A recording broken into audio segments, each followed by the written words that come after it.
Eto na mga boss, ang karugtong ng nakaraang chapter, pa-like, share at subscribe na lang para si Pajen pa tayong gumawa ng mga videos, umpisan na natin. Halika na, sect leaderling. Dito ang daan. Sa gitna ng walang katapusang pag-ulan ng nyebe, mabilis na lumilipad sa himpapawid ang mahigit 100 tao. Nakangiting nagsalita ang isang lalaking may hati ang bigote habang magalang na kinakausap ang matandang nasa kanyang tabi.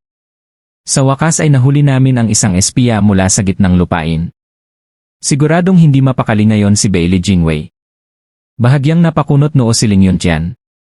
Akala ko magpapadala na lamang siya ng sugo upang makipagkasundo. Hindi ba sapat na ang paghabol niya sa Devil Palace? Bakit hindi na lang niya tigilan ang ambisyon niya sa ating mga lupain? Mabuti na lamang at napakaingat mo sa pagbabantay nitong nakaraang 100 taon. Tama nga ang naging desisyon naming ipagkatiwala sa Sun Sea Sect ang depensa ng hilagang lupain. Ngumiti si Buxingyon. Sobra naman ang papuri ninyo, Sect Leader Ling. Ginagawa ko lamang ang aking tungkulin. Mula nang iligtas ni Buxingyon ang mga pinuno ng 4 na lupain 100 taon na ang nakalipas, lubos na ang naging tiwala ni Ling Yuntian sa kanya. Halos kalahati ng hilagang lupain ang nasa ilalim ng pangangasiwa ng Sun Sea Sect. Dahil malapit din ito sa hangganan, sila rin ang namahala sa buong depensa laban sa gitnang lupain. Sa loob ng 1 siglo, wala silang naging pagkakamali. Ngunit ngayon, sinabi ni Buxingyon na nakahuli sila ng isang espiya ng Sword Star Empire na may dalang mahalagang impormasyon tungkol sa plano ni Bailey Jingwei. Kaya agad siyang sinamahan ni Ling Yuntian patungo sa isang nagyayelong kapatagan. Pagdating nila, walang kahit isang tao roon. Napakunot noo si Ling Yuntian. Nasaan ang espiya? Nagkunwaring nagtataka rin si Buxingyon.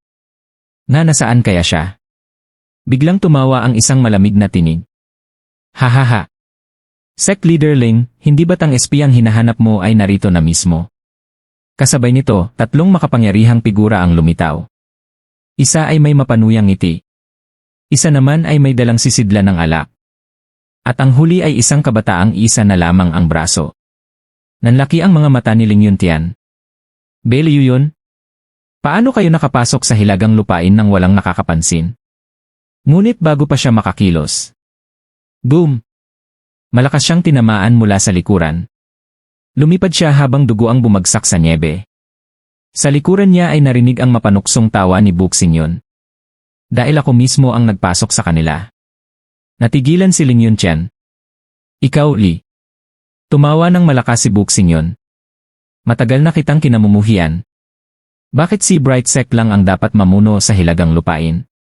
Pareho rin naman akong sect leader. Bakit kami ang laging sumusunod sa inyo? Pagkatapos ay mumisi siya. At ako ang tunay na espiya ng Sword Star Empire. Hindi makapaniwala si Ling Yuntian. Kung ganoon, bakit mo pa kami iniligtas 100 taon na ang nakalipas? Malamig ang sagot ni Buxingyon. Hindi dahil gusto ko. Kailangan kayong mabuhay noon upang mailigtas ang Patriarch ng Sword Star Empire at mapatigil ang digmaan. Iyon ang utos ni Prime Minister Bailey. Parang bumuho ang mundo ni Ling Yuntian. Lahat pala ay bahagi ng plano ni Bailey Jingwei. Ang taong itinuring nilang bayani sa loob ng 1 siglo. Siya pala ang pinakadelikadong traidor. Napuno ng pagsisisi ang puso ni Ling Yuntian. Maya-maya'y nagtanong siya. Ibig bang sabihin pati ang pagsira ni Bailey Yuyu sa Sun Sea Sect noon ay plano rin? Napahiya si Buxingyon. Ngunit tumawa si Bailey Yuyu. Hindi. Noon lamang namin nalaman ang tunay niyang pagkakakilanlan. Ang nangyari noon ay simpleng hindi pagkakaunawaan lamang. Agad na binago ni Buxingyon ang usapan. Nahuli na natin si Ling Yuntian. Panahon na bang simulan ang plano ni Prime Minister? Tumango si Bailey Yuyu. Gusto ni Prime Minister ng mabilisang tagumpay. Ipinaliwanag niyang habang bihag si Ling Yuntian, wala nang pinuno ang Sea Bright Sect. Sabay-sabay nilang lulusubin ang buong sekta. Kapag bumagsak ito, wala nang lakas ang iba pang sekta upang lumaban. Nagpaalala si Buxingyon. Huwag ninyong kalimutan ang Snow Peak 4 Elders at si Ouyang Changqing. Ngumiti si Bailey Yuyu. Kaya nga 3 Sword King ang narito. Inatasan niya si Bailey Jinshan na harapin si Ouyang Changqing habang sila ng Wine Sword Immortal ang bahala sa 4 na elder. Tahimik na tumango si Baili Jingshan. Kaya ko siya mag-isa. Pagkatapos ay inutusan ni Baili Yuyon si Buxingyon. Ihanda mo ang iyong mga tauhan. Salubungin ang hukbo ng Sword Star Empire. Kapag nasakop natin ang hilagang lupain, ikaw ang magiging hari nito. Nagliwanag ang mga mata ni Buxingyon. Masusunod. Hindi nagtagal. Nabuksan ang depensa ng Sea Bright Sect mula sa loob. Pumasok ang mga piling sundalo ng Sword Star Empire kasama ang 3 Sword King. Nagsimula ang walang habas na patayan. Umalinggaw ang mga sigaw ng mga disipulo habang desperado silang tumatakas. Ngunit sa kabila ng paghahanap ng mga Sword King, hindi nila makita sina Aoyang Changqing at ang Snow Peak 4 Elders. Para silang naglaho sa hangin. Samantala, sa silangang lupain, sinalakay rin ang Shangguan clan. Pinangunahan ito ni Shangguan Fion at ni Shangguan Monyang. Ngunit pagdating nila, isa itong abandonadong bayan. Galit na galit si Shangguan Fion. Nasaan ang lahat? Maging si Shangguan Monyang ay nagngit-ngit. Nakatakas ang mga pumatay sa anak ko. Ngunit malamig siyang sinagot ni Shangguan Fion. Tigilan mo ang paghihiganti. Mas mahalaga ang pagsakop sa silangang lupain. Agad niyang ipinadala ang balita sa pangunahing hukbo. Wala nang pinuno ang Shangguan clan. Maaari nang sumalakay ang ating hukbo.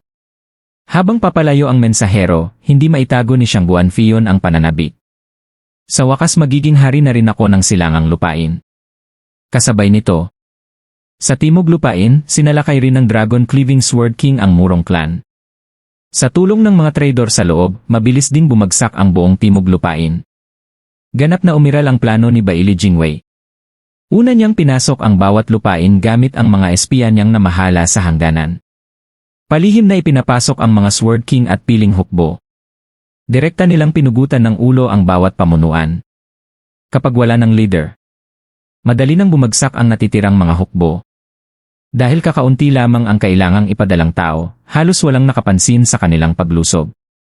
At habang sabay na umaatake ang mga hukbo mula sa labas at mga traidor mula sa loob, isa-isang bumagsak ang hilaga, silangan at timog na lupain. Sa loob lamang ng isang gabi, ang kanlurang lupain na lamang ang natitirang malaya. Mabilis na lumapag sa isang liblib na lambak ang 2 makapangyarihang figura, ang 2 exalted ng Double Dragon Manor, sina Exalted Heiran at Exalted Bai Mei. Ayon sa kanilang natanggap na ulat, dito raw lihim na nakipagkita ang Young Miss ng Luo Alliance na si Luo Yunchang kay Baili Jingwei. Naniniwala silang totoo ang impormasyong iyon. Bagamat ikinalulungkot nila ang nangyari, handa silang harapin ang katotohanan.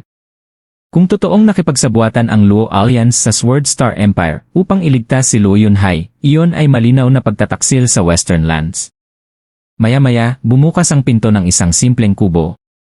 Lumabas si Luo Yunchang kasama sina Zhu Changfeng at ang iba pa, saka muling isinara ang nakatagong barrier. Lalo lamang itong nagpatibay sa hinala ng 2 exalted. Agad nilang hinarang ang grupo. Nagulat si Luo Yunchang ngunit pilit nang umiti. Mga exalted, nagulat niyo kami. Ngunit malamig ang sagot ni Heiran. Hindi niyo inaasahang darating kami dahil ayaw ninyong mabunyag ang inyong lihim. Mariing itinanggi ni Luo Yunchang ang paratang, ngunit diretsahang sinabi ni Bai Mei ang kanilang hinala. Alam nilang nakikipag-usap ang Luo Alliance sa kaaway kapalit ng buhay ni Luo Yunhai. At sigurado silang may espiya ng Central Area na nagtatago sa loob ng kubo. Doon tuluyang sumabog ang matagal ng kinikimkim na galit ni Luo Yunchang. Handa raw siyang gawin ang lahat upang mailigtas ang kanyang kapatid. Dahil habang buong pusong nagsakripisyo si Luo Yunhai para sa Western Lands, wala namang ginawa ang mga pinuno upang tulungan siya. Ngayon pa sila magpapakita para pagbintangan siyang traidor. Hindi ba't sila mismo ang unang nagtaksil kay Luo Yunhai? Ngunit hindi nagpadaig si Bai Mei. Wala siyang balak makipagtalo. Ang pakay niya ay hulihin ang espiya at dalhin ang buong Luo Alliance sa Double Dragon Manor upang ibunyag ang katotohanan. Lumapit siya sa kubo at malakas na sumigaw. Kung sino ka man, lumabas ka. Kung hindi, pipilitin kitang lumabas. Biglang umalingaw-ngaw ang malamig na tawa. Kasabay nito ang tunog ng isang zither. Tinawag pang mahihina ang mga exalted ng Western Lands at sinabing hari lamang sila dahil wala silang tunay na katapat. Sa isang iglap, sumabog ang buong kubo. Libo-libong sword energy ang sumugod patungo sa dalawang exalted. Agad silang nagtulungan upang harangin ang napakalakas na pag-atake. Ngunit kahit na ipagtanggol nila ang sarili, patuloy pa ring humahati sa kalangitan ang natitirang sword key. Namutla silang dalawa. 7 Notes Obscure Sword. Zither Sword King. Liu Mubai. Lumitaw si Liu Mubai habang kalmadong tinutugtog ang kanyang zither. May mapanghamak na ngiti sa kanyang mukha. Kanina lamang ay ipinagmamalaki ng dalawang exalted na kaya nila siyang palabasin. Ngayon, siya mismo ang nasa harapan nila. Ano raw ang balak nilang gawin? Napatahimik ang dalawang exalted. Hindi nila inaasahang isang Sword King mismo ang kanilang makakaharap. Kahit magsanib pa sila ng lakas, mahihirapan silang talunin ito. Galit na hinarap ni Bai Mei si Luo Yunqiang. Paano niya nagawang magpasok ng isang Sword King sa Western Lands? Hindi ba niya alam ang kapahamakang maidudulot nito? Ngunit mumiti lamang si Luo Yunqiang.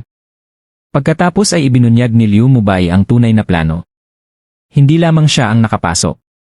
Kasama niyang nakalusot ang 1,000,000 piling sundalo ng Sword Star Empire. Ang kanilang target ay ang Double Dragon Manor. Kapag bumagsak ang sentro ng pamumuno ng Western Lands, madali nang masasakop ng 10,000,000 hukbo sa labas ang buong lupain. Ito ang estratehiya ni Beili Jingwei. Putulin ang ulo ng kalaban. At sa loob lamang ng 1 linggo, maaari nang bumagsak ang buong Western Lands. Nagimbal ang dalawang exalted. Agad silang tumakbo pabalik upang iligtas ang Double Dragon Manor. Ngunit bago pa sila makalayo, isang gintong apoy ang humarang sa kanilang daraanan. Isa na namang Sword King level expert ang nasa harapan nila. Ngunit sa pagkakataong ito, hindi ito taga Central Area. Siya ay si Yelin, ang dating henyo ng Ultimate Clarity Sect. Taglay na niya ngayon ang kapangyarihang kapantay ng isang Sword King. Tahimik siyang ngumiti. Siya rin pala ang naglabas ng impormasyon tungkol sa lihim na pagpupulong ng Luo Alliance. Doon lamang naunawaan ng dalawang exalted. Isa lamang pala itong malaking bitad. Inilayo sila rito upang walang makapigil sa plano ni Beili Jingwei. Ngunit ang sumunod na revelasyon ang lalo pang nagpayanig sa kanila. Sinabi ni Yelin na hindi siya kailanman naging tauhan ng Sword Star Empire. Sa halip, isa siya sa 3 emissary ng Devil Palace. Ang Sun Devil Emissary. At ang kanyang ginagawa ngayon ay utos mismo ng Devil Palace Lord. Hindi ito bahagi ng plano ni Beili Jingwei. Natigilan ang dalawang exalted. Hindi na lamang ang Sword Star Empire ang kanilang kalaban. Maging ang pinakamakapangyarihang lihim na organisasyon sa mundo. Ang Devil Palace ay kumikilos na rin. At hindi nila alam ano talaga ang tunay nitong pakay. Madilim ang gabi. Walang buwan, walang mga bituin. Tanging ang hilera ng mga kandila sa magkabilang gilid ng lambak ang nagbibigay ng kaunting liwanag sa napakalalim na dilim. Ito ang perpektong gabi para sa pagpaslang at pagdanak ng dugo. Sa gitna ng lambak, nakatayo ang isang lalaking nakasuot ng itim na balabal na may simbolo ng mga bituin sa likuran. Bahagyang nanginginig ang kanyang katawan habang hawak ang isang tasa ng alak. Sa kanyang harapan ay nakahanay ang libu-libong miyembro ng Devil Palace. Lahat ay nakasuot ng itim na balabal, nakayuko at tahimik na parang mga multo. Itinaas ng lalaki ang tasa. Sumapit na ang kadiliman. Humihina na ang Sword Star Empire. Sa pamumuno ng Palace Lord, aangat ang Devil Palace at papalitan ang imperyo upang magtatag ng bagong kaayusan sa mundo. Sabay-sabay na umalingaw ang sigaw ng hukbo. Para sa Devil Palace, 3 beses nilang inulit ang sigaw bago muling bumalik ang katahimikan. Nagpatuloy ang Star Devil Emissary. Nahati na sa 4 ang pangunahing hukbo ng Sword Star Empire. Halos wala nang natitirang depensa sa Imperial Capital. Ito na ang pinakamagandang pagkakataon upang putulin ang ulo ng imperyo. Kapag bumagsak ang Imperial Capital, malulugmok ang buong Sword Star Empire sa kaguluhan at magsisimula ang pagbangon ng Devil Palace. Matapos inumin ang alak, ibinagsak niya ang tasa sa lupa. Nagbasag din ng kanilang mga tasa ang lahat bilang hudyat ng pagsisimula ng digmaan. Unti-unti nang lumalabas sa anino ang Devil Palace. Isang miyembro ang nagtanong kung sasama ba ang mga Dharma King. Malamig siyang sinagot ng Star Devil Emissary. Mula kailan kailangang ipaliwanag ng Devil Palace ang mga plano nito sa iyo? Nanahimik ang lahat. Ipinaliwanag ng emisary na ayon sa kanilang impormasyon, ipinadala ni Bailey Jingwei ang mga Sword King upang salakayin ang 4 na lupain. Ibig sabihin, wala nang nagbabantay sa central area. Kaya't sigurado silang madali lamang maagaw ang Imperial Capital. Nagliyab ang espiritu ng buong hukbo. Mananalo ang Deville Palace. Kasunod ng utos na umabante, naglaho silang parang mga anino sa dilim. Makalipas ang 1 oras. Isang napakalakas na pagsabog ang gumising sa tahimik na Imperial Capital. Winasak ng Deville Palace ang pangunahing tarangkahan at rumagasa ang libu-libong mandirigma patungo sa Imperial Palace. Sinubukan silang pigilan ng mga gwardiya. Ngunit walang laban ng mga ito. Mahigit 10,000 eksperto sa Genesis Stage at 1,000 nasa Peak Genesis Stage ang kasama ng Deville Palace. Isa-isang nagkapira-piraso ang mga sundalo habang umaalingaw ang kanilang mga sigaw sa gabi. Kasabay nito, sinalakay rin ang iba pang mahahalagang lungsod, sentrong pangkalakalan, at mga estratehikong lugar ng imperyo. Naputol ang lahat ng komunikasyon. Sa bilis ng pangyayari, tila 3 araw lamang ang kailangan upang tuluyang wasakin ang buong Sword Star Empire. Habang papalapit sa Imperial Palace, nagbigay ng bagong utos ang Star Devil Emissary. Patayin ang lahat ng miyembro ng mahalikang pamilya at lahat ng opisyal. Huwag mag-iwan ng buhay. Nagsimula ang walang habas na pagpatay. Isa-isang pinasok ang mga mansyon ng mga opisyal. Walang pinatawad. Maging mga batang 5 taong gulang ay pinaslang. Sa mata ng Deville Palace, mas mabuting walang maiwang buhay na maaaring maging banta sa hinaharap. Di nagtagal, nagliliyab na ang buong Imperial Capital. Mistulang impyerno ang buong lungsod. Ngunit habang pinagmamasdan ito ni Wurandong, bigla siyang napangiti. Sayang lamang at hindi ito para sa sarili niyang kasiyahan. Bigla. Isang napakalakas na aura ang bumalot sa kalangitan. Kasabay nito ang nakasisilaw na kidlat na bumalot sa mga ulap. Napatingala ang lahat. Isang Sword King. Kasunod noon ay bumuhos ang napakaraming Sword King mula sa langit. Sa isang iglap, libu-libong miyembro ng Deville Palace ang pinatay. Ang iba na may naputulan ng mga braso at binti habang nagtatatalon sa sakit. Mula sa himpapawid ay bumaba ang isang malamig na tinig. Deville Palace sa wakas ay nagpakita rin kayo. Nanginig ang lahat. Siya pala ay si Frigid Rain Sword King, Bailey Yuyu. Agad na humingi ng tulong ang mga miyembro ng Deville Palace. Ngunit walang nagawa si Wurandong kundi isigaw ang isang salita. Umatras! Subalit bago pa sila makatakas, nakasara na ang pangunahing tarangkahan. Sa kanilang harapan ay nakatayo ang libu-libong piling sundalo ng Sword Star Empire. At sa gitna nila, si Bailey Jingwei mismo. May malamig na ngiti ito sa kanyang mukha. Isa ka pala sa 3 emissary ng Deville Palace. Sa kasamaang palad hindi na ubra sa akin ang parehong taktika. Isang beses niyo na akong nalinlang noon. Hindi na yon mauulit. Nanlaki ang mga mata ni Wurandong. Ngunit agad siyang umiti. Kahit may isang Sword King ka rito, wala kang magagawa. Hindi lang dito ang pag-aalsa ng Deville Palace. Habang nakikipaglaban ka rito, bumabagsak na ang iba pang lungsod ng imperyo. Kapag natapos ito, wasak na ang Sword Star Empire. Ngunit kalmado lamang si Bailey Jingwei. Tama. May mga lugar ngang masisira. Ngunit bakit mo naisip na hindi ko iyon pinaghandaan? Natigilan si Wurandong. Maya-maya, isang payat na lalaki ang lumapit mula sa hanay ng Deville Palace. Lumuhod siya sa harap ni Bailey Jingwei. Prime Minister, natapos ko na ang aking misyon. Nabigla si Wurandong. Ikaw. Umiti ang lalaki. Star Devil Emissary, salamat sa pagtitiwala mo sa akin sa loob ng maraming taon. Ngunit simulat sa pultauhan ako ni Prime Minister Bailey. Namutla si Wurandong. Napatawa si Bailey Jingwei. Akala mo ba ngayon ko lang nalaman ang tungkol sa Deville Palace? Matagal ko nang alam. Matagal ko na ring ipinasok ang sarili kong espiya sa inyong organisasyon. Bagamat hanggang Deputy Emissary lamang ang naabot niya, sapat na yon.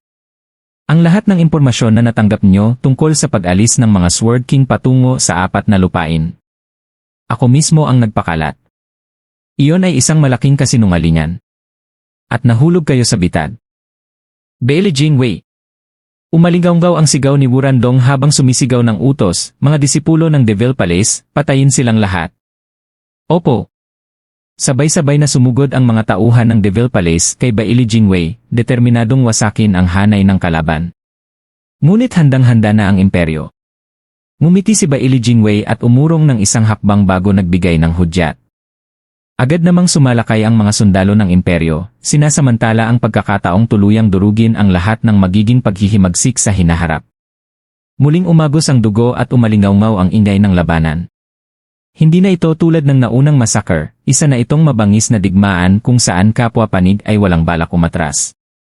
Ang mga disipulo ng Devil Palace ay pawang mga piling mandirigma, dahilan upang mahirapan kahit ang hukbo ng imperyo na pigilan sila. Ngunit sa himpapawid ay naroon si Baliyuyu, isang Sword King, na walang tigil sa pagpapakawala ng nakamamatay na mga espada. Isa-isang bumagsak ang mga tauhan ng Devil Palace, habang ang iba na may napapasigaw sa sakit sa pagkawala ng kanilang mga braso at binti. Star Emissary. Nasaan ang mga Dharma King? Hindi natin kayang labanan ang isang Sword King. Star Emissary. Tawagin na ang mga Dharma King. Nasaan na sila? Star Emissary. Bakit wala pa ring dumarating? Nasaan ang Palace Lord? Ag! Sunod-sunod na sigaw ang pumuno sa tainga ni Wurandong, ngunit nanatili siyang matigas ang mukha habang nakapikit. Paulit-ulit na umalingaw sa kanyang isipan ang mga salitang iniwan ni Zufan. Kailangan mo lang magtiis ng kaunti. Wala akong pakialam kahit gaano kasakit. Hanggat bumabagsak ang imperyo, kahit itakwil pa ako, tatanggapin ko. Sa isang malakas na sigaw, sumugod si Wurandong sa gitna ng labanan, walang pakialam kung mamatay man siya. Buhayin niyo siya. Itinuro ni Baili Jingwei si Wurandong bago tumingin sa paligid. Ngunit nasaan ang 5 Dharma King at ang Palace Lord? Hindi lamang sa kabisera nagkaroon ng pag-aalsa.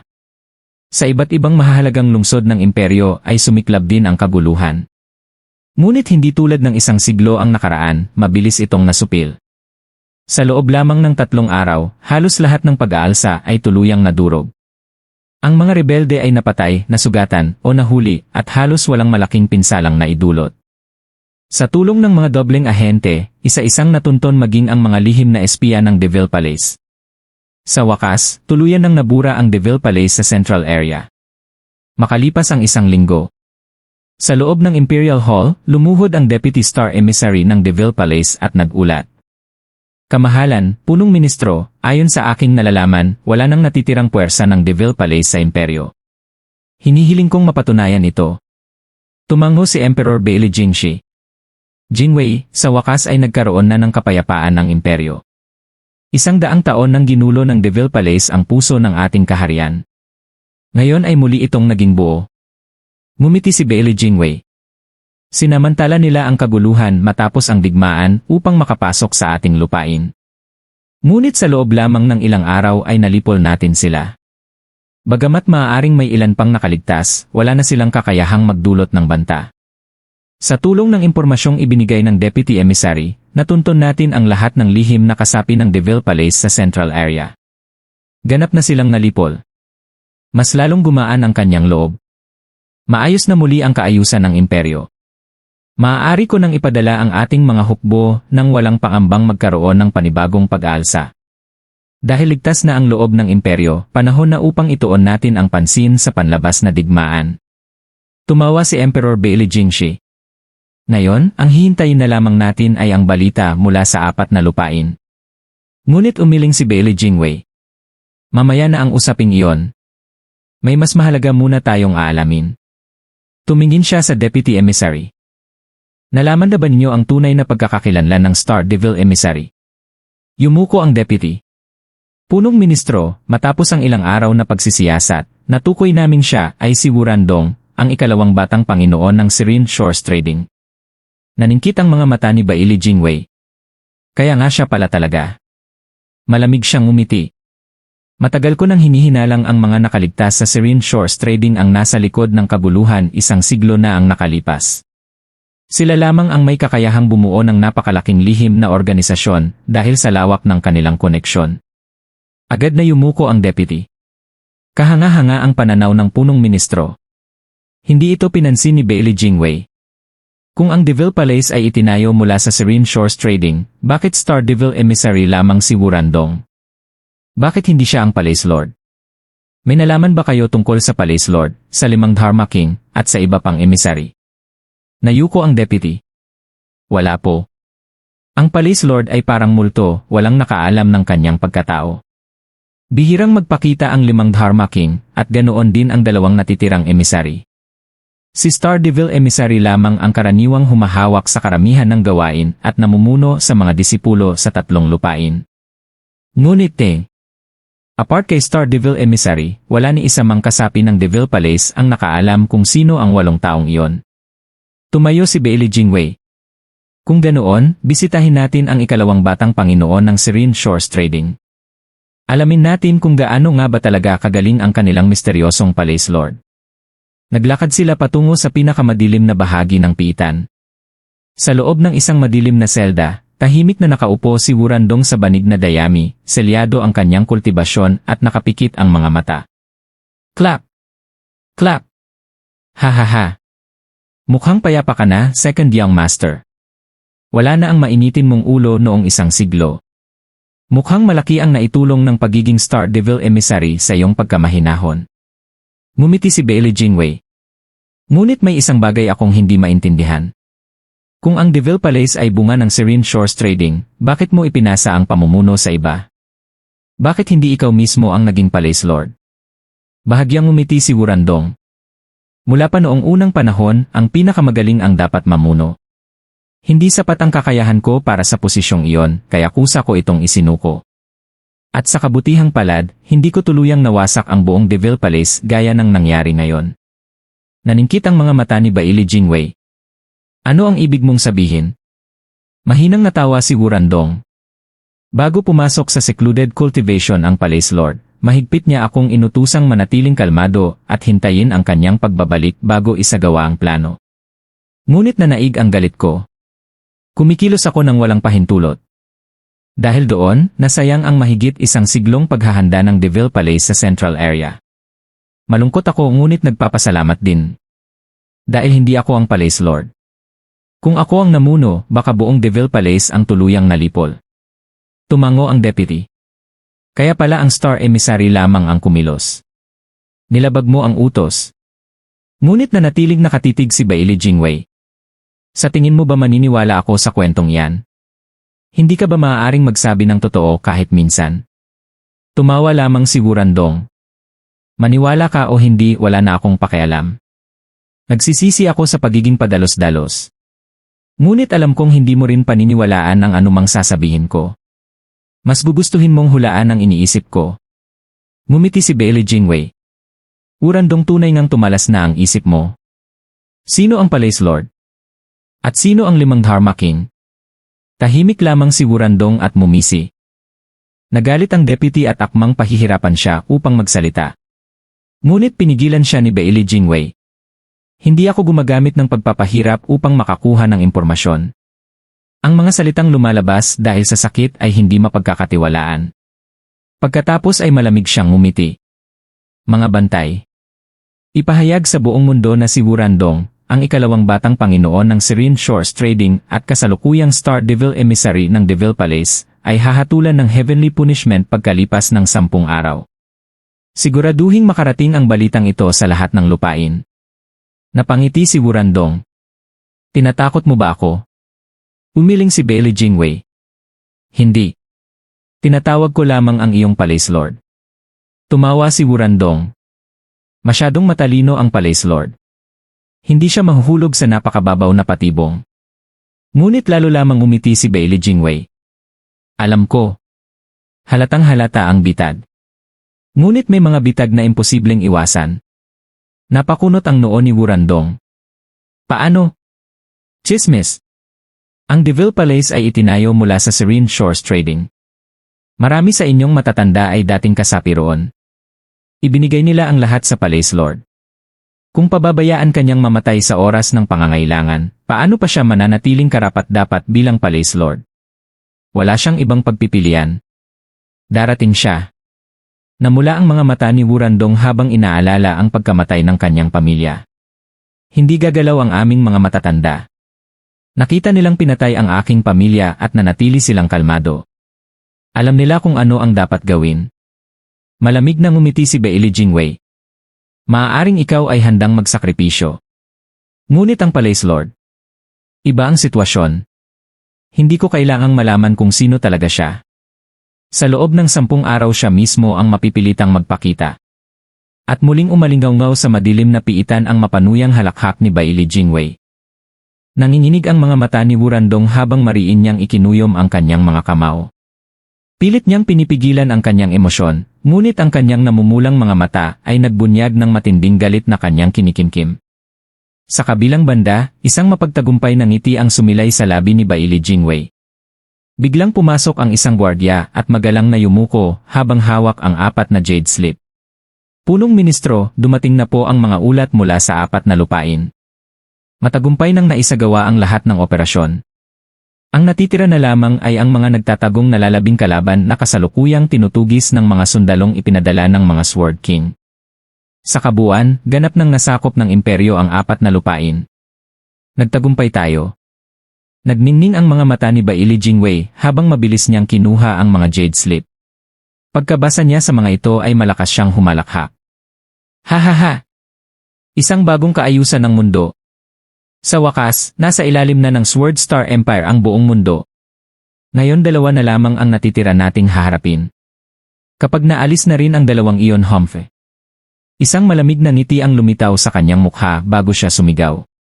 Ipatawag ang lahat ng opisyal at ministro sa Imperial Capital.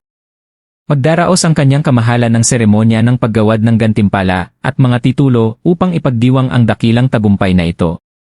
Opo. Masaya ring umalis ang gwardiya upang iparating ang utos. Tinapunan naman ng deputy emissary ng isang mapanuyang tingin si Wurandong bago isinara ng malakas ang pintuan ng selda. Unti-unting naglaho ang kanilang mga yabag, iniwan si Wurandong na mag-isa sa madilim na kulungan. Bigla siyang napangiti. Talagang walang kapantay ang talino ng Palace Lord.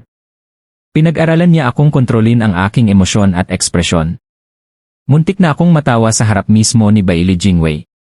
Hahaha. Malaya siyang humalakhak. Ang kanyang tawa ay matinis at nakakakilabot, parang huni ng uwak na nagbibigay ng malamig na kilabot sa sinumang makarinig. Makalipas ang 3 araw. Sa heaven-reaching pavilion ng Double Dragon Manor, tahimik na tumutugtog ng kanyang kin ang Zither Sword King. Ang banayad na himig nito ay akmang-akma sa payapang tanawin. Ngunit biglang nabasag ang katahimikan dahil sa isang magulong ingay. Napahinto siya sa pagtugtog at napabuntong hininga. Mga walang pinag-aralan.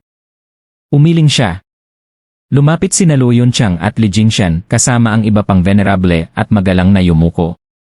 Ganap nang isinara ng Luo Alliance ang buong Western Lands at kasalukuyang hinahabol ang mga natitirang kalaban, ulat ni Luo Yunqiang. Paano pa po namin kayo mapaglilingkuran, Zither Sword King? Sinulyapan sila ni Liu Mubai. Kayong mga mula sa angkan ng mga sundalo ay hindi talaga bagay sa akin. Sayang lamang ang musika sa inyo. Nagkatinginan lamang sila nang nagtataka. Kamusta ang pagtugis? Kahit isa man sa kanila ay hindi maaaring makatakas palabas ng Western Lands. May pagmamalaking ngumiti si Luo Yunqiang. Ang Luo clan ay lumaki sa buhay militar. Walang makakataka sa aming pagtugis. Tumango ang Zither Sword King. Kampante na ako. Pagkatapos ay inilabas niya ang isang jade slip. Nagpadala ng mensahe si Punong Ministro Bailey. Pinapatawag ang lahat ng opisyal at ministro sa Imperial Capital upang tumanggap ng kanilang gantimpala. Kayo ang may pinakamalaking ambag sa tagumpay na ito. Kaya sasama kayo sa akin. Agad na kinuha ni Luo Yunqiang ang jade slip. Ibig bang sabihin palalayain na ni Bailey Jingwei si Yunhai? Tahimik lamang na tumango si Liu Mubai bago muling nagsimulang tumugtog ng kanyang kin. Samantala, sa Sea Bright Sect ng Northern Lands, nasa pangunahing bulwagan si Bailey Yuyon. Maganda ang inyong ginawa. Mag-ulat kayo. Agad na lumapit si Buxing Yun. Sa nakalipas na mga araw, nagtulungan ang Sun Sea Sect, ang 3 Sword King, at ang 10 milyong hukbo ng Central Area upang linisin ang buong Northern Lands. Dahil wala na ang Sea Bright Sect na namumuno, mabilis naming nalipol ang natitirang 3 sekta. May ilan pa ring nagtatago, ngunit kasalukuyan silang hinahanap upang walang maiwang magiging banta sa imperyo. Gayunpaman, hindi pa rin namin natatagpuan sina Aoyang Changqing at ang Snow Peak Four Elders. Bahagyang umiti si Bailiyuyon. Hayaan na sila. Nasa atin na ang Northern Lands. Ano pa ba ang magagawa nila? Gaya noong nakaraan, mapapalibutan din sila. Kung ang Invincible Sword nga ay minsang napaligiran, mas lalo silang walang pag-asang makatakas. Natigilan si Buxing yun nang biglang tumalim ang tingin ni Bailiyuyon. Sect Leader Buell. Isa ka ng opisyal ng imperyo. Hindi ka nakabilang sa Northern Lands. Ang Patriarch ang aming Diyos. Ginagawa mo ba siyang katatawanan? Namutla si Buxing yun. Hindi po. Wala akong ganoong intensyon. Lumuhod siya at halos maiyak. Patawarin niyo ako. Sa loob-loob niya ay halos magmura siya. Ikaw ang nagsimula ng usapan, tapos ako ngayon ang sinisisi mo. Ngunit sa isip ni Bailiyuyon, tama. Sinadya kitang bitagin. Hayaan na. Sa unang pagkakataon ay palalampasin kita. Ngunit tandaan mo, huwag na huwag mong kukwestiyonin ang Patriarch. Opo. Maraming salamat sa inyong awa. Tumango si Bailiyuyon bago muling inilabas ang Jade Slip. Pinapatawag tayo ni Punong Ministro Bailey sa Imperial Capital upang tumanggap ng gantimpala. Sect Leader Buell. Ikaw ang magiging hari ng Northern Lands. Malapit na rin itong opisyal na ipahayag. Halos maiyak sa tuwa si Buxing yun. Ngunit nang mapansin niya ang makahulugang ngiti ni Bailiyuyon ay agad niyang naunawaan ang sitwasyon. Sinusubukan pala niya akong kontrolin dahil magiging hari ako. Agad siyang yumuko. Hindi ko makakamit ang karangalang ito kung hindi dahil sa inyong tulong. Kahit maging hari man ako, susundin ko pa rin ang bawat utos ninyo. Masayang tumawa si Bailiyuyon. Mabuti. Ang hari ng Northern Lands ay parang gobernador lamang ng imperyo. Maaari kitang itaas ngunit kaya rin kitang ibaon anumang oras. Dahil doon, lalo pang humanga si Buxing yun sa kanya. Biglang nagtanong si Bailiyuyon. Nasaan na ang matandang Winesword Immortal? Hindi ko po alam. Ilang araw na siyang hindi nagpapakita. Maya-maya'y kumalat ang amoy ng alak. Dumating ang Winesword Immortal na may dalang malaking tapayan. Namumula ang kanyang ilong habang humahalakhak. Ha ha ha! Nilibot ko ang buong imbakan ng alak ng Sea Bright Sect. At sa wakas, nakatagpo ako ng napakasarap na alak ng Northern Lands. Napakalambot at napakalamig ng lasa. Tikman ninyo. Pero tig-isang lagok lang. 30 tapayan lang ang nahanap ko. Napailing si Bailiyuyon. Kahit 30 tapayan ang mayroon ka, isang lagok lang ang ipapainom mo sa iba. Bulag kang lasenggo. Pinapatawag tayo ng punong ministro sa Imperial Capital. Maghanda ka na. Nagkibit balikat lamang ang Winesword Immortal. Ngayon na agad. Marami pa akong hindi natitikmang alak dito sa Hilaga. Mauna na kayo. Susunod na lang ako pagkalipas ng ilang araw. Siguraduhin mong hindi ka mahuhuli. Mahalaga ang seremonyang ito. Umalis si Bailiyuyon kasama ang iba. Talagang wala ng pag-asa ang matandang lasenggong iyon. Kinawayan lamang sila ng Winesword Immortal. Paalam! Ngunit nang mawala sila sa paningin, naglaho rin ang kanyang lasing na anyo. Napalitan ito ng seryosong ekspresyon. Malakas siyang sumigaw. Guardia! Ipatawag ang lahat ng tauhan. Sa Eastern Lands at Southern Lands ay natanggap din ang mensahe ni Bailey Jingwei. Sabik na sabik si Xiang Buanfion sa nalalapit na seremonya, kaya agad siyang nagtungo sa Imperial Capital. Samantala, magalang na inihatid ni Dan Qingshen ang mga opisyal ng imperyo palabas ng Southern Lands. Ngunit katulad ng Winesword Immortal, lihim din niyang ipinatawag ang kanyang mga tauhan para sa isang misteryosong layunin. Dahil sa paghahanda, makararating pa sila sa Imperial Capital makalipas ang 3 araw.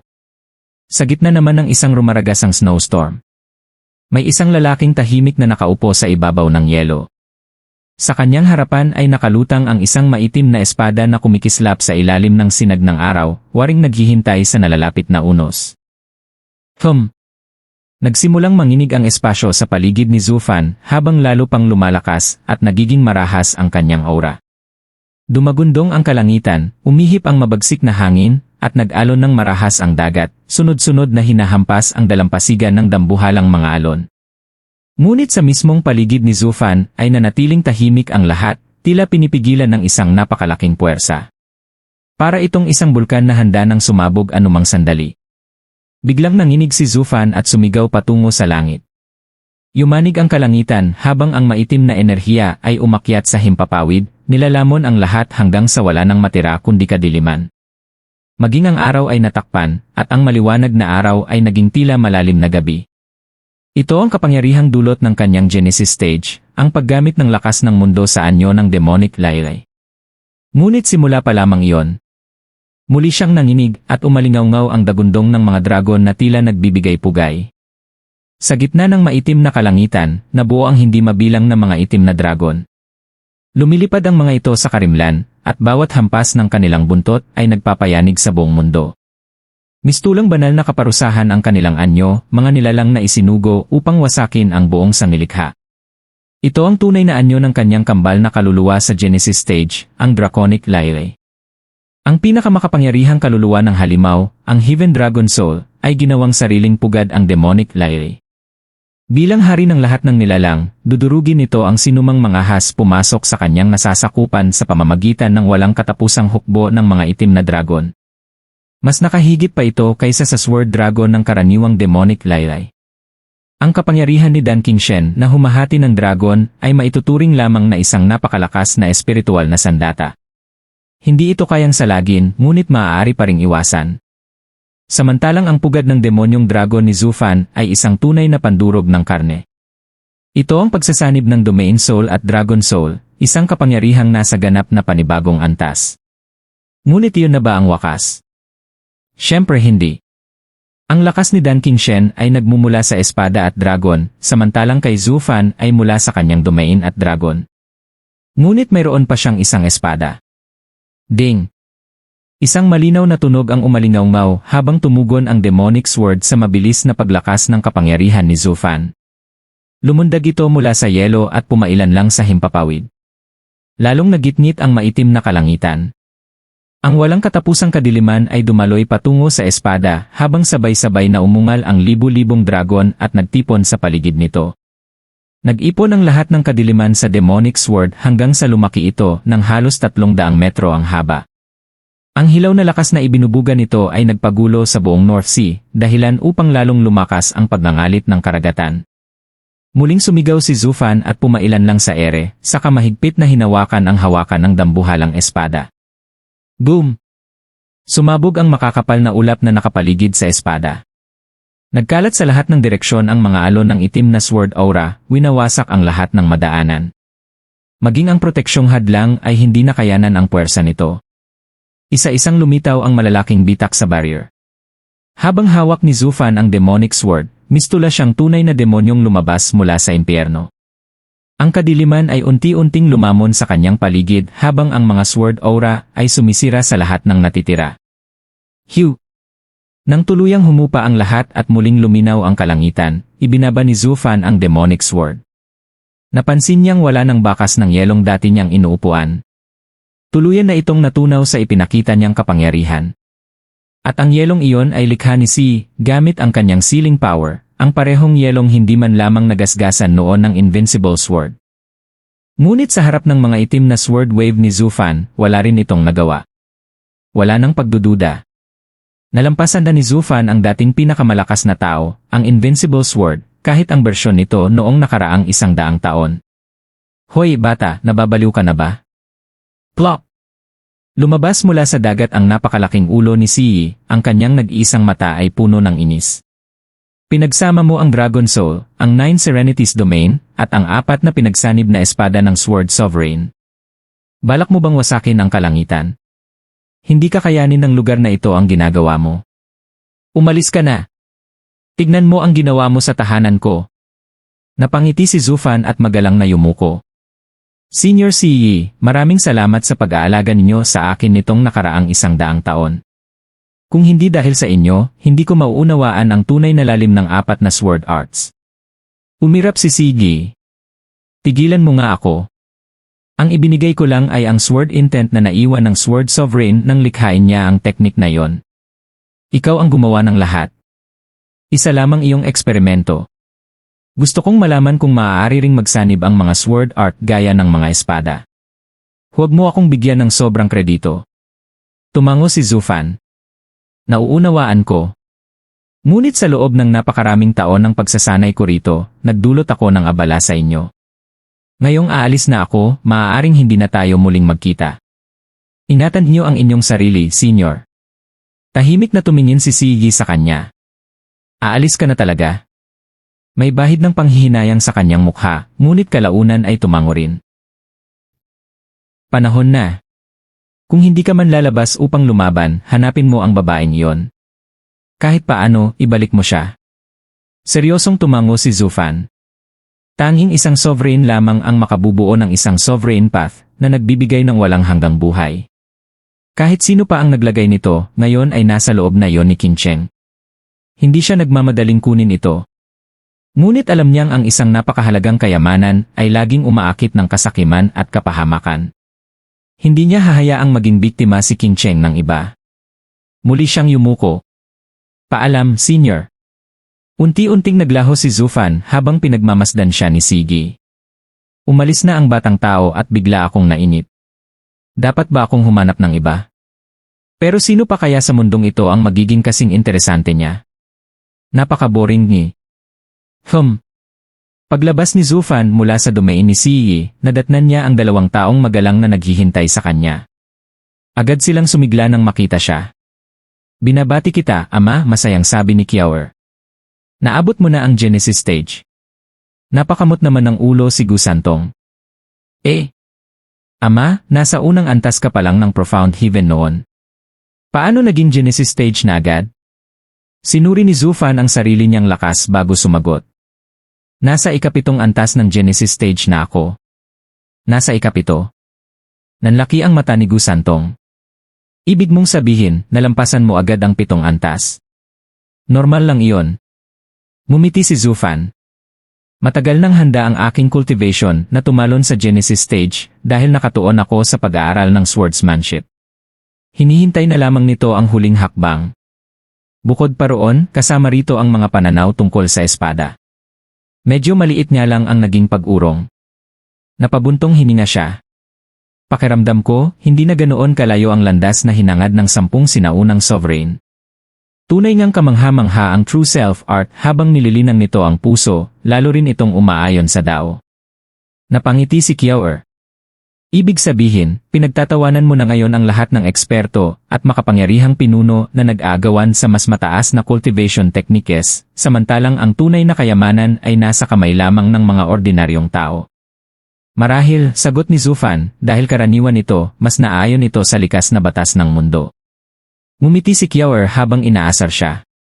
Ngunit seryoso lamang na nagsalita si Zufan. Kapag masyadong lumalayo ang isang tao, nakakalimutan niya kung saan siya nagsimula. At habang palayo siya ng palayo, lalo siyang nalalayo sa tunay na landas. Natigilan ang dalawa. Hindi nila lubos na naunawaan ang ibig niyang sabihin. Ngunit para kay Zufan, isa lamang itong pakiramdam. Kailangan pa niya itong patunayan balang araw.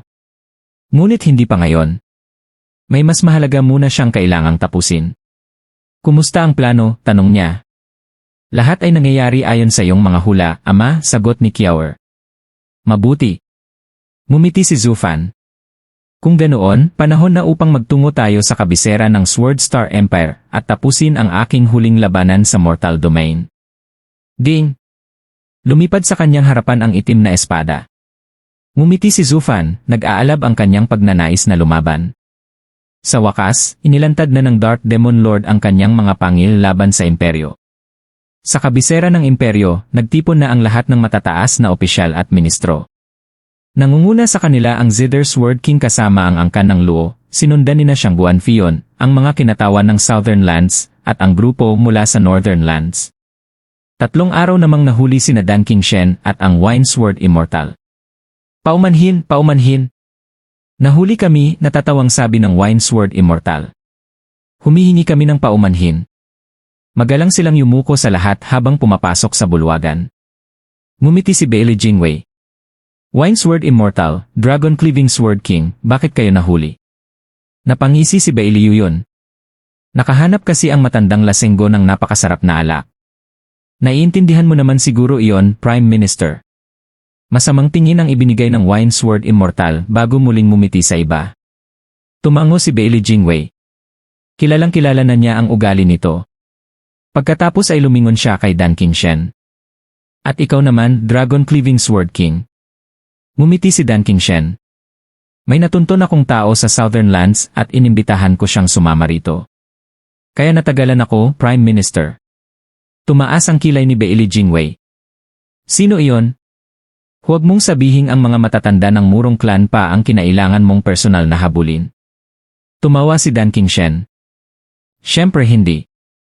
Ang mga gurang na iyon ay hindi aabot ng 3 araw upang hulihin, lalo na para aksayahin ko ang ganoong kahabang oras sa kanila.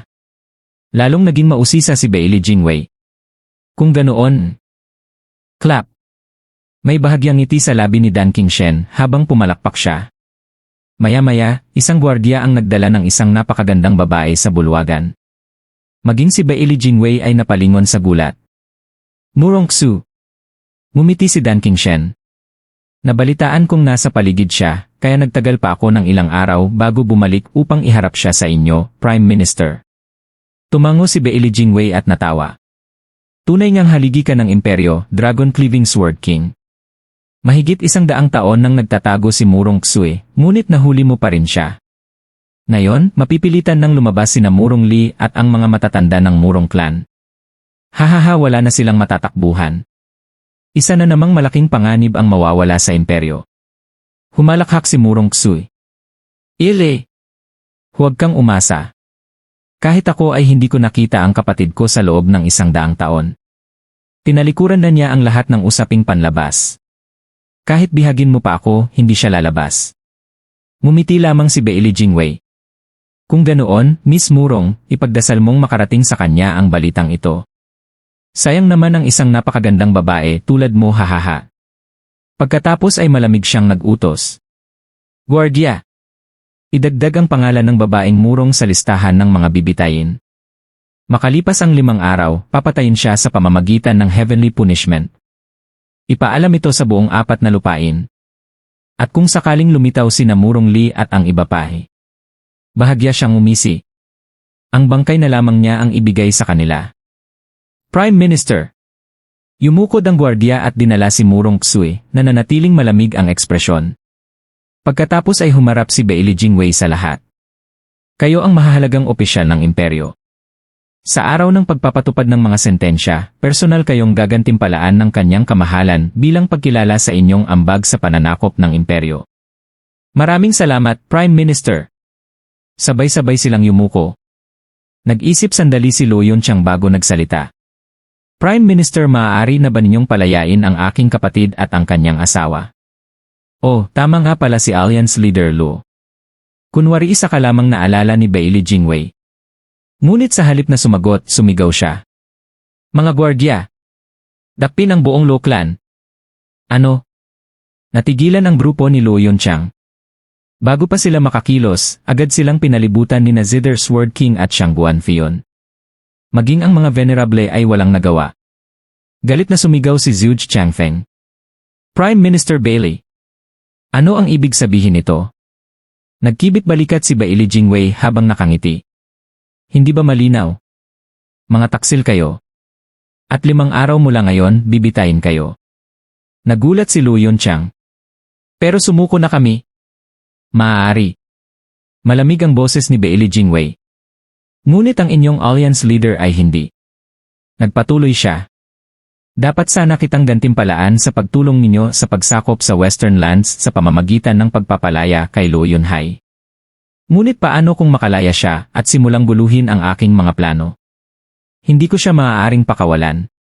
At kung magalit naman kayo dahil nilabag ko ang aking pangako at kalabanin niyo ako. Napakalaking sakit ng ulo niyon. Kaya mas mabuting alisin ko na kayong lahat. Kung wala na ang Luo Alliance wala nang magiging problema. Hahahan. Galit na isinumpa siya ni Zhuge Changfeng. Bailey Jingwei. Traidor kang walang hiya. Nagkibit balikat lamang si Bailey Jingwei. Gusto kong tuparin ang aking pangako.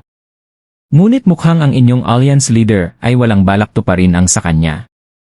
Pagkatapos ay malamig niyang tiningnan ang tatlong strategist. At isa pa ni. Noong una tayong nagkita sa kubo, sinabi kong makikipag-usap lamang ako kung mahuhulaan niyo ang tunay kong layunin. Ngunit sa simula pa lamang wala naman talaga kayong karapatang makipagnegosasyon sa akin. Nasa akin ang lahat ng alas. Samantalang kayo, wala man lang pagpipili ang gawin. Dalhin sila.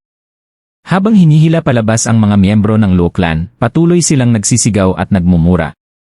Ngunit mumiti lamang si Bailey Jingwei. Ang mahihina lamang ang marunong tumahol. Kung sapat na ang pagmumura upang manalo hindi na sana kailangan pang gumamit ng lakas ang mga makapangyarihan. Hahahan. Napakatalino ninyo, Prime Minister. Sabay-sabay muling yumuko ang lahat. Tumango si Bailey Jingwei bago tumingin kay Zither Sword King. Liu Mubai, tapos na ba ang paglilinis sa mga tauhan ng Luo Clan? Sumagot ang Zither Sword King. Sila ang nangangasiwa sa hangganan ng Western Lands. Kahit pinakamaliit na kilos ay napapansin nila. Matatagalan pa bago maubos silang lahat. Walang problema. Mahinang ngumiti si Bailey Jingwei. Patayin natin ang makakaya. Hindi mahalaga kung may ilang makatakas. Kapag wala na ang pinakamataas na pinuno ng Luo Alliance para na rin silang mga taong nawalan ng ulo. Sila mismo ang maglalakad papasok sa ating mga bitad. Tumango si Zither Sword King. Ipapasimula ko na ang paghigpit ng lambat. Nanlumo ang lahat ng naroon. Napakalupit talaga ni Bailey Jingwei. Hindi man lamang niya binibigyan ng kahit katiting na pagkakataon ang kanyang mga kalaban. Hindi niya pinansin ang mabibigat na ekspresyon ng iba. Nanatili ang kanyang ngiti. Maaari na kayong magpahinga sa inyong mga silid sa Imperial Palace. Sa loob ng 5 araw ay magsisimula ang seremonya. Tungkol naman sa Luo Alliance huwag kayong mag-alala. Hindi ako taong basta nagtatapon ng mga naging kapaki-pakinabang. Palagi kong ginagantimpalaan ang mga nagsisilbi para sa kapakanan ng imperyo. Nagkataon lamang na ang Luo Clan ay naging masyadong pabago-bago. Kaya kinailangan silang alisin. Nauunawaan niyo naman.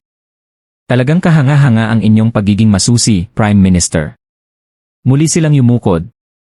Masayang umalis si Bailey Jingwei. Naghiwa-hiwalay naman ang iba habang pabulong na pinag-uusapan ang nangyari.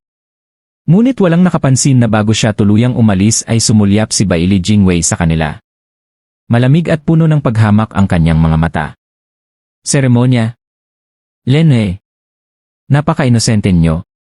Pagkaraan ng 5 araw magiging araw iyon ng ganap na kapayapaan para sa Sword Star Empire. Lahat ng panganib ay tuluyan ng mabubura. Hahaha. Tahimik siyang tumawa sa sarili. 5 araw ang lumipas. Sa pangunahing liwasan ng kabisera ng imperyo, nagsiksikan ang napakaraming tao. Ngayon ang araw ng pampublikong pagbitay sa maraming bilanggo. Kung noong nakaraang pagbitay ay sina Emperor Bailey Jingshi at Bailey Jingwei lamang ang naroon, ngayon ay naroroon na rin ang 10 Sword King, pati ang mga opisyal mula sa 4 na lupain, kabilang ang taksil na si Buxingyon. Sa entabladong pagbitay ay nakaluhod ang maraming kilalang personalidad mula sa iba't ibang puwersa. Pinakamalapit sa unahan si Ling Yunshan, dating pinuno ng Northern Lands at sect leader ng Sea Bright Sect. Habang nakaluhod siya sa magaspang na kahoy, nakasiel ang kanyang cultivation at pinagmamasdan ng libu-libong tao na tila isa lamang siyang palabas sa sirko. Napuno siya ng kahihiyan. Buxingyon! Walang hiya kang hayop! Ipinagkanulo mo ang buong Northern Lands. Darating din ang araw mo. Napangisi si Buxingyon. Akin. Ile. Mauuna ka pang mamatay, matandang hukluban. Samantala, tahimik lamang si Wurandong. Walang bakas ng lungkot o takot sa kanyang mukha. Sa ibaba ng entablado, maraming tao ang nakaturo sa kanya habang nagbubulungan. Ang daming namatay sa Serene Shores Trading 100 taon na ang nakalipas, akala ko wala nang natirang tagapagmana.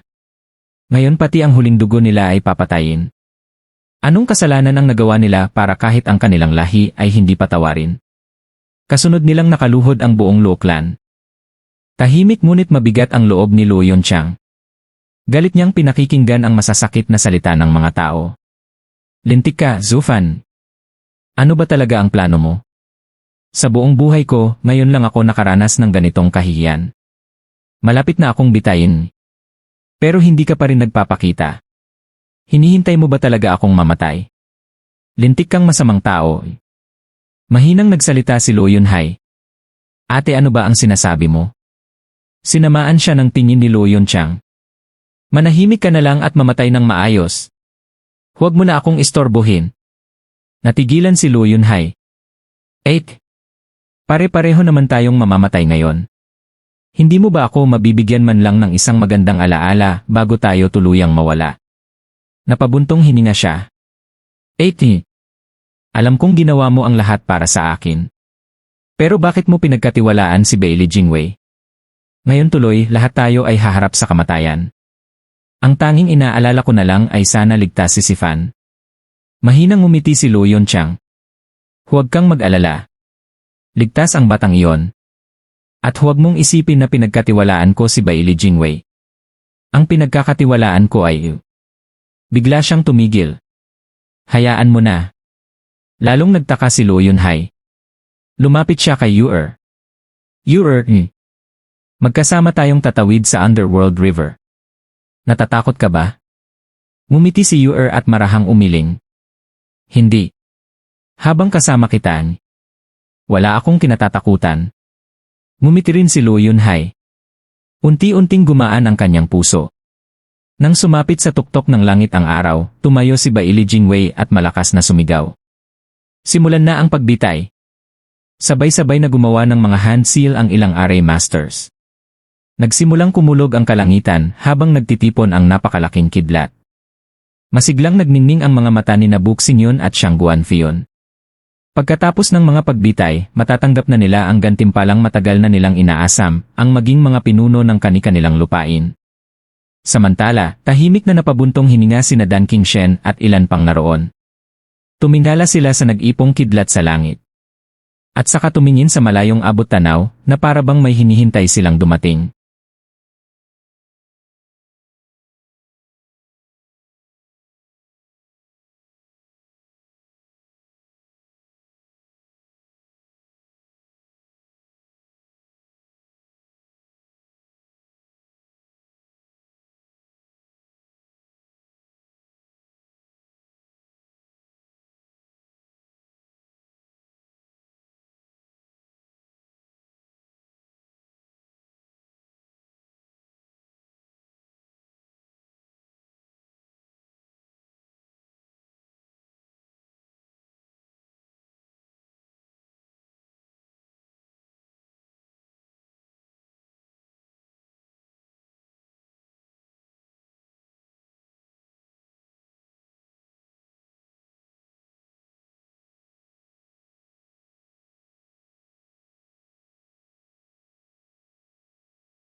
Boom!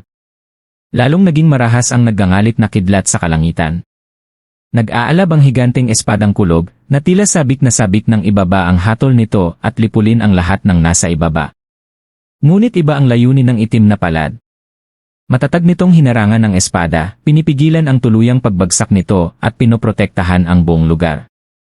Samantala, tila walang anumang alalahanin si Zufan habang dahan-dahan siyang lumulutang pababa patungo sa entablado ng pagbitay.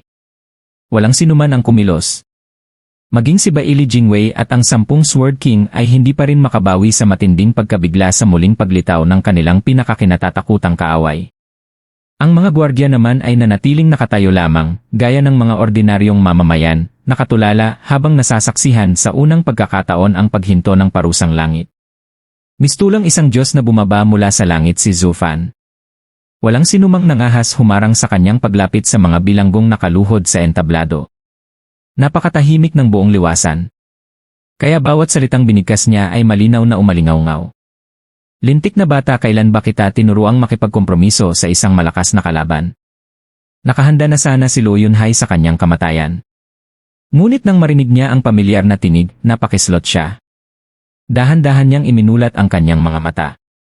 Sa ilalim ng nakakasilaw na sikat ng araw, nakita niya ang mukhang matagal na niyang hindi nasilayan. Napuno ng luha ang kanyang mga mata. Ang tanyag na Alliance Leader Lo, ang ikalawang pinakadakilang tao sa kanlurang lupain, ay tila muling naging isang batang lalaki. Kuya Zui. Master.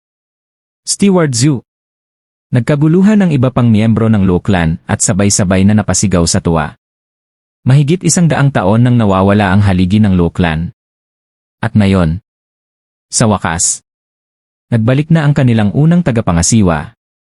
Zufan. Namula ang mga mata ni Lo Yunchang. Tinitigan niya si Zufan nang may galit. Ngunit masigit pa roon ang saya. Tahimik na dumaloy ang kanyang mga luha. Dahil sa reaksyon ng Lo Clan, napamulat din ang iba pang mga bilanggo. Hindi pala siya patay. Napatulala si Ling Yuntian at ang iba pa. Samantala, napakawalan naman ni Murong Tsui ng isang magaan na buntong hininga. Mabuti na lang tinupad niya ang pangako niya.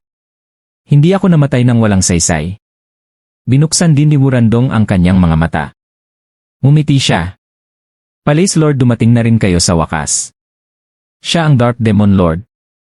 Nagulat ang mga disipulo ng Devil Palace. Tumingala sila sa itim na palad na humaharang sa parusang langit. Unti-unting napuno ng pananabik ang kanilang mga mukha. Siya ang ating Palace Lord. Palace Lord. Dumating kayo upang iligtas kami. Pagbati sa Palace Lord. Isa-isa silang yumukod at paulit-ulit na inilapat ang kanilang noo sa entablado, umiiyak sa labis na tuwa at ginhawa. Samantala, lubos na natigilan ng iba. Si Zufan ang Palace Lord. Ang Dark Demon Lord na namumuno sa pinakamakapangyarihang organisasyon sa ilalim ng mundo. Habang lalong nagiging magulo ang mga bilanggo sa entablado, tuluyang nalito ang mga opisyal. Ang dating Grand Marshal ng 4 na lupain.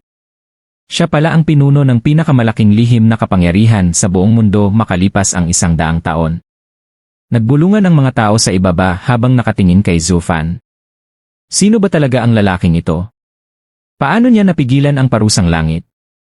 Bakit ganoon na lamang ang paggalang ng mga bilanggo sa kanya? Lahat ng mata ay nakatuon kay Zufan.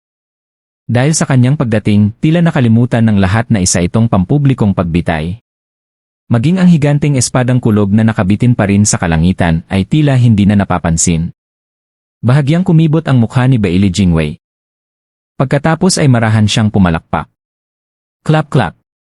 Sa simpleng tunog na yon, agad na tumahimik ang buong liwasan. Nabaling muli ang atensyon ng lahat sa punong ministro.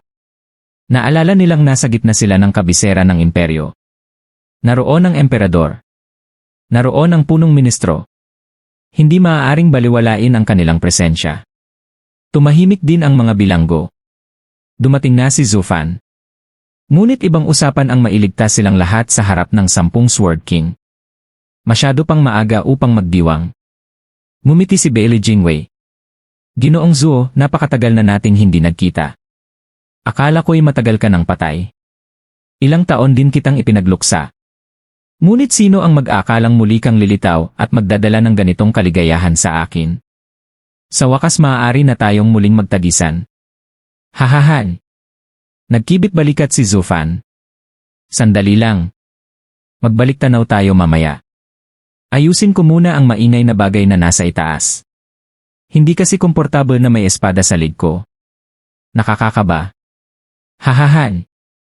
Itinaas niya ang kanyang kanang kamay at marahang ikinuyom ang kamao. Boom! Kasabay nito, ikinuyom din ng dambuhalang itim na palad ang kamao nito. Sa isang iglap, sumabog ang higanting espadang kulob. Nagmistula lamang itong mga kumikislap na alitaptap na naglaho sa hangin. Sumambulat ang napakalakas na shockwave. Napaatras ang 12 Array Masters habang sabay-sabay silang nagsuka ng dugo. Namutla sila sa takot. Napasinghap ang buong kabisera habang nilampasan sila ng bugso ng enerhiya. Hindi sila makapaniwala. Nasira. Nasira niya ang parusang langit ng kanilang Diyos sa isang galaw lamang. Nanikip ang dibdib ng mga Sword King. Lahat sila ay naging seryoso. Wala ni isa sa kanila ang kayang gawin yon. Mas mataas na ang antas ng kanyang kapangyarihan kaysa sa amin. Pinagpag ni Zufan ang manggas na parabang nag-aalis lamang ng alikabok. Pagkatapos ay ngumiti siya kay Baili Jingwei.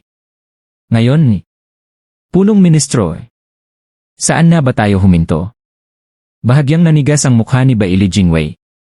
Ngunit agad din siyang umiti. Hahahan. Tunay ngang walang katulad si Ginoong Zhou. Maging sa espada o sa talino. Hindi talaga kita kayang pantayan. Ngunit may mga pagkakataong kahit ang isang henyong tulad mo ay wala ring magagawa. Nagtaas ng kilay si Zufan. Talaga? Hindi ba malinaw? Nasa pagsasanay ka nitong mga nakaraang araw. Samantala, mabilis akong kumilos at nasakop ko ang 4 na lupain. Umiti siya ng may pagmamalaki. May bagong kaayusan na ang mundo. Kahit gaano kakalakas wala ka ng hukbo. Wala ka ng kakampi. Wala ka ng sandigan. Samantalang ako kaya kong utusan ang buong mundo upang tugisin ka.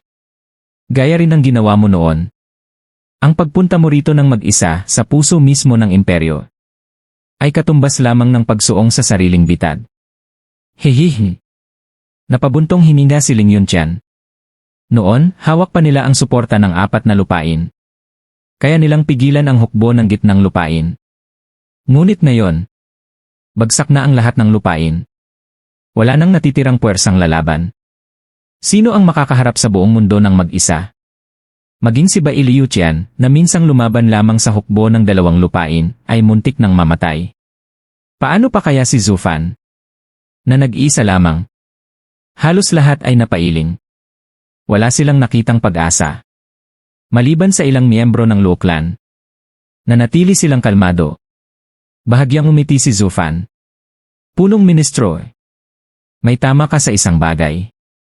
Kung ako lamang mag-isa, wala nga akong kakayahang labanan ang buong imperyo. Wala akong hukbo. Wala akong suporta. Ngunit bakit mo ipinapalagay na nag-iisa ako? Biglang nanikip ang dibdib ni Baili Jingwei. Mabilis siyang kinabahan. Hindi maaari. Nalipol ko na ang Devil Palace sa gitnang lupain. Sa tingin ba niya kaya pa siyang ipagtanggol ng natitira niyang mga tauhan sa ibang lupain? Tumawa siya. Hahaha. Bluff lang iyan. Kung kaya mo talagang lumaban sa imperyo, matagal mo na sanang ginawa. Hindi ka na sana naghintay ng 100 taon. Hindi ako naniniwalang bigla kang nagkaroon ng kapangyarihang lampasan ang imperyo. Lalo na ngayong mas mahina na ang iyong mga tauhan. Umiti lamang si Zufan. May mga bagay na kailangan mo na lang paniwalaan. Baka sakaling totoo. Nanigas ang ekspresyon ni Baili Jingwei. Ano ang ibig mong sabihin? Lumawak ang ngiti ni Zufan. Kung talagang gusto mong malaman, subukan mong unawain ang plano ko sa loob ng nakaraang 100 taon. Makikita mo ang sagot. Tumango si Baili Jingwei. Kung gayon, pakiusap, Ginoong Zhou. Turuan mo ako.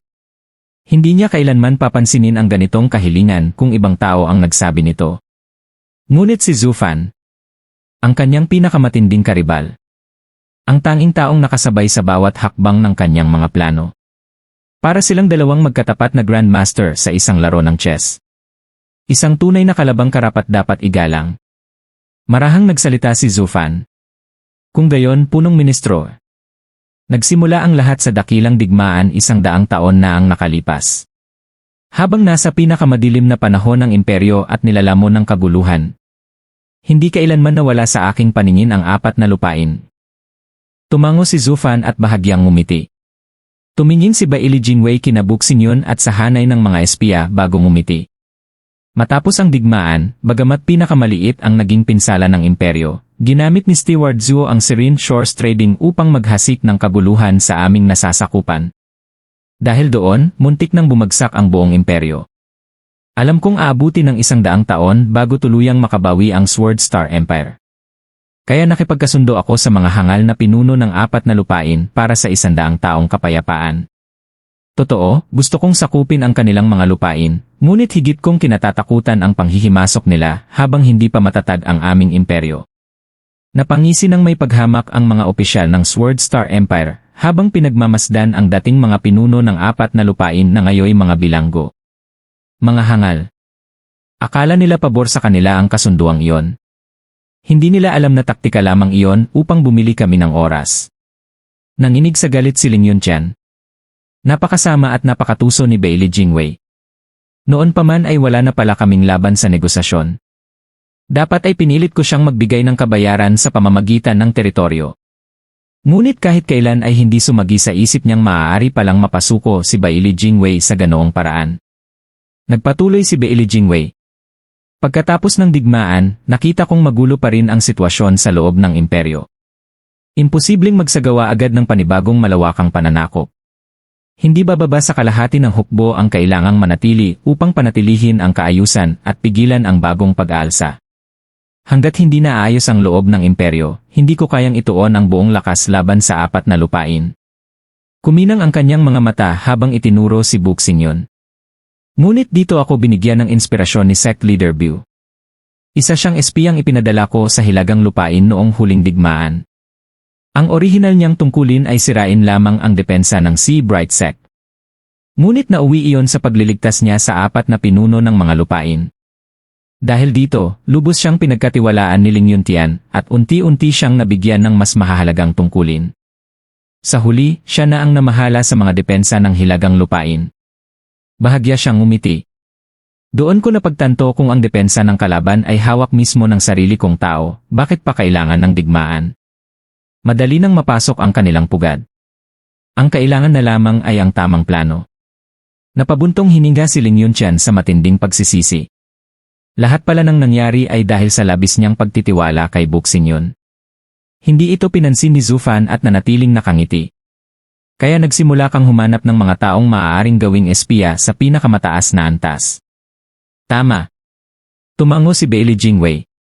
Kasisimula pa lamang ng panahon ng kapayapaan noon. Ang bawat lupain ay desperadong bumangon matapos ang digmaan, kaya iyon ang pinakamagandang pagkakataon upang umangat sa kapangyarihan. Itinuro niya ang mga espiya sa paligid. Sa silangang lupain, pinili ko si Shangguan Yuheng. Siya ang ina ni Shangguan Yulin, ang dating pinakamahusay na alagad ng Shangguan clan. Nang mamatay si Shangguan Yulin bilang traidor, napuno ng galit ang kanyang ina. Mas lalo iyong naging kapaki-pakinabang sa akin. Habang tumataas ang kanyang katungkulan, lalo rin niyang kinamuhian ang sarili niyang angkan. Wala na siyang ibang nais kundi makita silang bumagsak. Napatawa siya. At para maging kapanipaniwala ang kanyang pagbabagong loob, pinalitan ko ang kanyang pangalan bilang Shangguan Monyang. Ang pangalang mo ay sumisimbolo sa pagsisisi ng isang ina para sa kanyang anak. Sumulyap siya kay Shangguan Kinyan. Dahil nagkulong si Shangguan Fixyong, naiwan ang buong angkan sa isang batang babae. Madaling napaamo ng isang mapagkunwaring mapag-arugang tiyahin ang isang ulilang dalagita. Itinuring pa siyang halos kapamilya. Isang regalong mula sa langit. Mas lalong tumalim ang titig ni Shangguan Monyang. Sa impluensya niya at ng batang pinuno, nakuha niya ang kontrol sa mga hangganan ng silangang lupain at natupad ang atas ko. Nagtaas ng hinlalaki si Zufan. Kahanga-hanga. Salamat, Steward Zhuo. Nagpatuloy si Bailey Jinwei. Sa timog naman, kakaunti na lamang ang Murong clan at karamihan ay matatandang retirado na. Mas madali roon ang pagpasok ng espiya. Saka dumating ang pinakamahirap, ang kanlurang lupain. Ang Lokeland sana ang pinakamainam na target, ngunit napakatigas nila. Hindi sila tuluyang mapasunod kahit ano pang pangako ang ibigay ko. Kaya kinailangan kong pag-awayin sila at piliting sumuko. Huwag mong kalilimutan ang Devil Palace ko. Paalala ni Zufan. Tumango si Bailey Jingwei. Tama. Ang Devil Palace na itinayo mo ang pinakamasakit na tinik sa puso ko. Napakalalim ng mga ugat nito sa gitnang lupain, kaya bawat galaw ko ay napakabagal. Kaya nagkunwari akong iwan kung walang depensa ang gitnang lupain upang mailabas kita. Palakpak! Pumalakpak si Zufan. Talagang napakahusay mo, Prime Minister Bailey. Halos walang kapintasan ang ginawa mo nitong nakaraang isang siglo. Steward Zhuo, naipaliwanag ko na ang plano ko. Ngumiti si Bailey Jingwei. Ngayon naman, paano mo babaligtarin ang sitwasyong ito? Ikinaway lamang ni Zufan ang kamay. Tinatawag mo ng perpekto ang plano mo, tapos sasabihin mong kaya ko itong resolbahin. Nais kong muling makipagtunggali sa pinakamahusay na tagapangasiwa sa mundo. Kumikislap ang mga mata ni Bailey Jingwei. Huwag mo akong bigin. Ngumiti si Zufan. Kung ganoon magsasalita na ako. Magaling ang ginawa mo. Sinakop mo ang 4 na lupain at pinatatag ang imperyo. Alam mo kung kailan usad at kung kailan urong. Pero unti-unting lumalim ang kanyang ngiti. Paano kung sabihin kong may isang malaking bitak sa plano mo? Biglang kumabog ang dibdib ni Bailey Jingwei. Bitak. Ang pundasyon ng buong plano mo ay ang mga espiya. Malamig na tumawa si Zufan. Ngunit paano kung ang mga espiyang iyon ay matagal nang napili ng iba? Nanginig si Bailey Jingwei at agad na patingin kina Buksinyon at sa iba pang espiya. Prime Minister! Namutla si Buksinyon. Huwag kang makinig sa kalokohan niya. Wala kaming ipinagkanulo. Zufan, tigilan mo ang paninira. Mahinang natawa si Zufan. Alam kong hindi kayo nagtaksil. Nagmadali ring magsalita sina Shangguan Monyang at ang iba.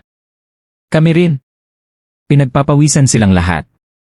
Nakita nila kung paano tinrato ni Bailey Jingwei ang Lokeland.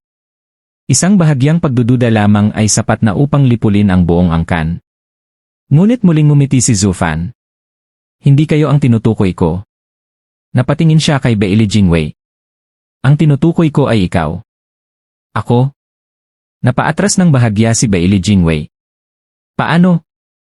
Magtatanong ako. Mahinahong sabi ni Zufan. Kung nalaman kong espiya mo sila sa simula pa lamang ano kaya ang ginawa ko? Natahimik si Bailey Jingwei. CJ. Tumango si Zufan. Panahon ko nang ikwento ang sarili kong 100 taong plano. Sa tingin mo ba kayang magbago agad ang isang taong puno ng galit? Kayang maging mabait na tiyahin si Shangguan Monyang sa isang iglap. Kahit sino ay maghihinala. Kaya't pinasundan ko siya. Wala siyang direktang pakikipag-ugnayan sa gitnang lupain, ngunit alam kong darating din ang araw na kikilos siya. Tulad din ni Buksinyon. Pinaghinalaan ko siya noong araw pa lamang na nagawa niyang pagsama-samahin ang 4 na pinuno sa iisang lugar. Pagkatapos noon ay mabilis siyang umangat, ngunit naging napakaingat sa bawat kilos. Hindi iyon ang tunay niyang ugali. Doon ko napagtanto. Iisa ang utak sa likod nilang lahat.